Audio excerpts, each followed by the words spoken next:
All right, I want to introduce you to my friend here, beautiful black cat, who decided to trust me and chill with me, even though earlier he ran away from me. But hey, I think the black cat is a good omen. I think a lot of people right now, especially in you could say the spiritual space, hey buddy, no, it's okay. Sorry, I didn't mean to say. I think a lot of people right now in the spiritual space are we're feeling tired of, I guess, the marketed spirituality, the marketed, neatly packaged, funneled. I think people are starting to read the energy of, and it's not in integrity. And right now, especially, I'm not even going to use this in the title because, the whole Aubrey Marcus thing, I think right now, I want to make sure I come from a place of love. And a lot of the videos I'm seeing out there are not from a place of love or integrity as well, because it's an algorithm thing, right? And as a content creator, we know this. Like, don't bullshit yourself. Like, you know that right now that's a big topic. Everybody's like, oh, Aubrey Marcus and radical monogamy or whatever. I'm gonna be real with you. I haven't watched the video. I'm not interested in watching the video, actually. I might at some point, but it's not my priority. It's not something that I care to add to. I think it's a good conversation. It seems like there's a lot of good conversations potentially coming out of it. But when I see these very sensationalist type of titles, algorithm, not saying it's wrong to be strategic, but how are you gonna it's just hypocritical, right? It's hypocritical. So I don't know. For a while, I had stopped following Aubrey, not because of anything terrible he did or anything super radical, but because I just felt a misalignment in the direction that I wanted to go in, and also because I wanted to stop watching people in general that are these huge influencers, marketers, etc. Especially in the spiritual space, it seems almost counterintuitive. Not saying it's necessary. We need to build spaces for people that don't have this space, but it's using like old world paradigm, old world tactics. And I say old world like the Scorpio and Capricorn type of material, funnels, and all these fear-based tactics, like scarcity and it's not coming to me, but there's certain marketing gimmicks that to me it's like, if you are feeding fear into the people in the spiritual space so they could buy your product, buy your service, you're not actually for the thing that you're saying for. Like, I don't care how you cover it up, I don't care how you convince yourself. It's not where I want to be, and it's not where I think a lot of people are going towards. And they're starting to perceive, right? They're starting to see that this marketing is crap. And trust me, like, I work with a survival school right now. I'm an assistant. I volunteer. I give as much as I can and easily. And by survival school, I mean like outdoor skills. So learning how to make a bow drill fire, learning primitive ways of fire, learning how to filter water, foraging, plant identification, stuff like that. So it's like very survival based. In this day and age, you know how easy it would be to market towards that. People fearing a certain president that starts with a T. I don't want to say it. I don't want to give it that energy. Or the other way around. And there's fear on these extreme both sides over kind of the same thing, but different things, different labels. But essentially, the core of the emotion is fear. And it would be so easy to use that fear and be like, you must know how to forage your own food because the food system is going to collapse, blah, blah, blah. I don't do that. I don't do any of that. I'm not interested in any of that. Okay, maybe, let's say if that situation were to happen, it'd be helpful, obviously. Like, hey, like, I feel safe. It's good to feel safe. Like the fact that I'm able to, even in a different country, I'm in Spain right now, I can recognize certain plants and be like, that's edible. I can eat that. That we have that over there. We have something related to that. And I can't say like I'm a pro here, but I'm actually surprised at how much I've been able to identify. And that feels really good in me. That feels safe. That feels great. I like knowing that I can provide for my family. but it's not coming from a place of fear. You notice that it's like a love. I'm like, I want to give these skills to humanity. I want to give this to my family. I want to give that to myself. I don't want people to be scared out of their minds and like, because through fear is how we take in excess. We take. That's how people. We hear stories of people taking more than they need, especially in nature, because they're trying to hoard everything, store everything away. Like, okay, I need to get everything and screw everybody else, and that's how we get like over harvesting, over foraged things. We get, or even for money, right? Harvesting a very sacred medicine like white sage. This is how we get these things because of fear, not enough, not feeling enough. So instead, I like focusing on the abundance, the connection to the land, the connection to yourself. I like to focus on these positive things. Yeah, are they not as effective? Probably not, like monetarily wise, but it attracts the right kind of people. It gives the right kind of energy. And maybe I have less money, maybe I don't have money, but it feels good. I feel in my heart. And somehow it all works together, right? It works like by giving, I get back. And that's not the reason to do it, but it just happens naturally that way. But back to the spirituality, I think people are starting to see that a lot of these people are takers. And I'm not saying that about Aubrey. I have no idea. I don't know his life. I just think that from what I've seen, a lot of people in these spaces, certain spaces, it's like you can just sense that it doesn't feel entirely real. There's an image, and that image is starting to crumble, right? People are getting tired of, you can say, love and light type of thing. And I think a lot of people are starting to see, well, you're not really doing this shadow work. You're not really self-reflecting. You're really not being about it. And the thing is, we can justify things however we want in general. Like, to think like we're beyond being human, it's just not, I'm not saying it's not possible, but it is very difficult. And the brighter the light, the darker the shadow it's going to cast. And if we're not constantly vigilant of that darkness or integrating that darkness, I genuinely think that's where the danger goes. That's where the sex cults happen and all these weird things. You're not seeing things because if people believe that they've reached this how do I describe it? This transcendent or ascended or whatever, like these higher levels, and I'm not discrediting it because it does exist 100%, without a doubt. I know it exists. And they disregard the human in them, or they're being fallible. They believe, like, even the Bible, and I have it out right here, I don't know if you can notice, but I'm not Christian, by the way.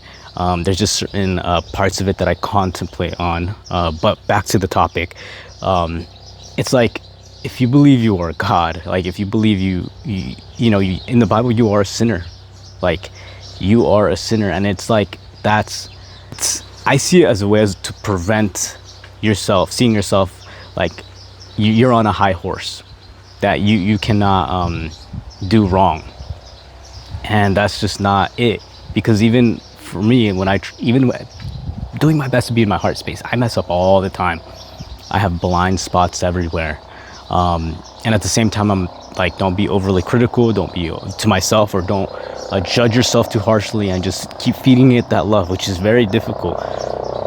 But when we stop seeing those things and we're just tapping into this perception that is very real, that is extra,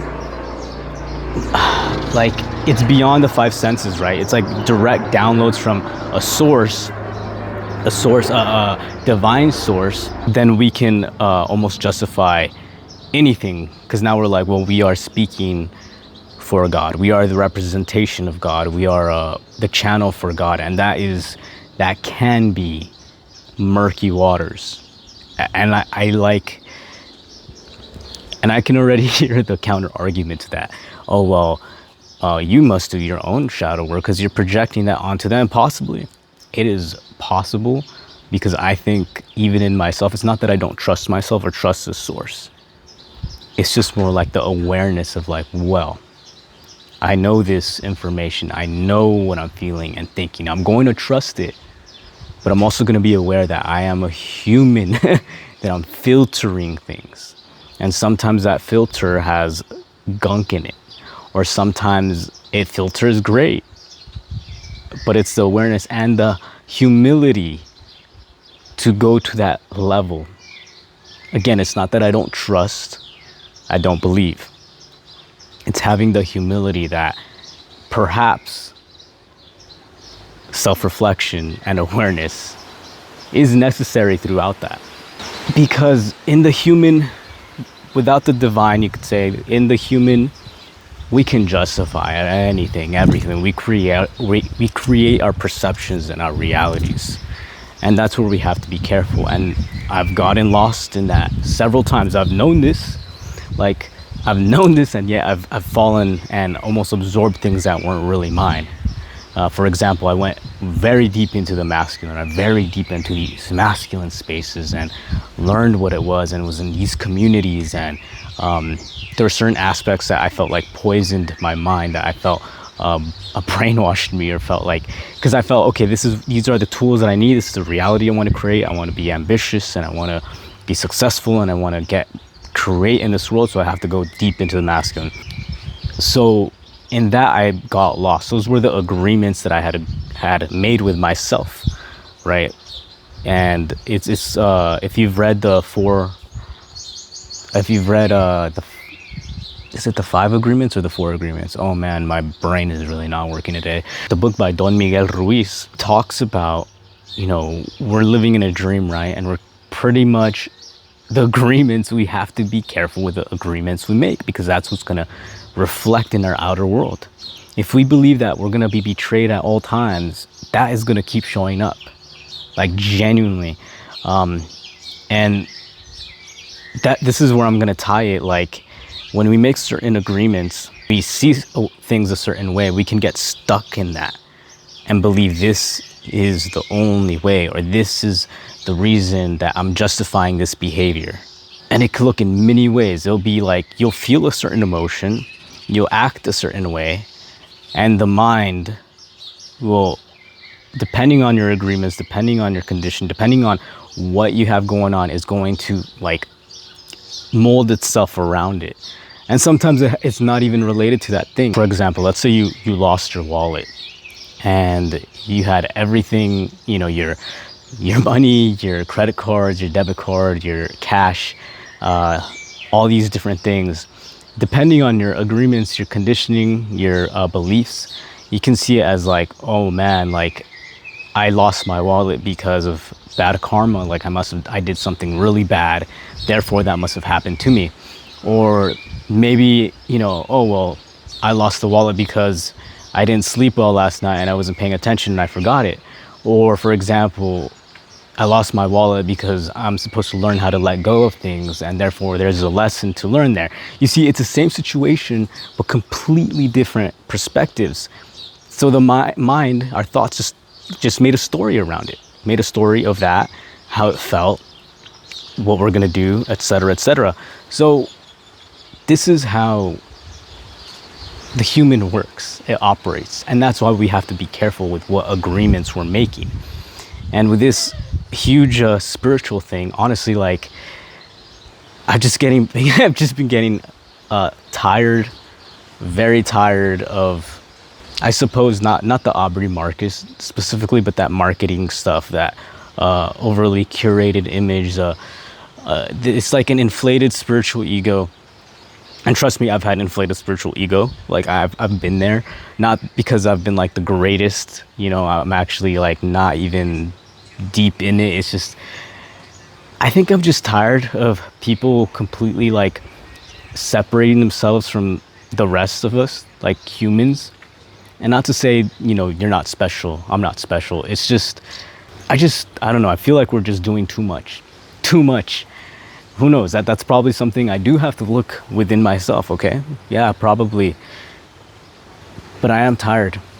And at some points, I'm just like, I just want to live my life. I want to continue developing myself and becoming a better person and connecting to God in better ways. But I'm tired of all this information. I'm tired of being told, you know, this is the best way or this is the best way. It's like, how about we figure it out? And really, what's been anchoring me is knowing that I want to do things from a place of my heart and love. And that is difficult. That is difficult because sometimes I want to lash out, I want to crash out, as they say. Sometimes I want to fight. I'm ready for war, especially as a guy. As a guy, like, I'm still determining that if that's just something that we have within us or it's just something we've have because of survival, especially a lot in the circles that I've been with men's circles, men's community. We're ready for war. We're ready for war. We're predisposed to that. And I don't want to feel guilty for that, but I also want to be aware, hey, like that's actually old conditioning. You don't need that. Maybe you need it to a certain degree, but entirely, like, if you lead from your heart, I think it'll resolve itself. So there's this internal war and an external war. And the way that I'm anchoring myself, so like that is true, is when I'm really in my heart and in my zone of love. And from there, actions become a lot clearer, actions and thoughts, and I can see where the distortions might come about. But that's why this video isn't like, it isn't going to be one of those algorithm videos attacking someone else, because I mean I could watch it and all that, and I'm sure there's some crap in there, but based off everybody else, but maybe not. Maybe it's I watch and be like, okay, I don't know. I will say though, I think a lot of us are tired, and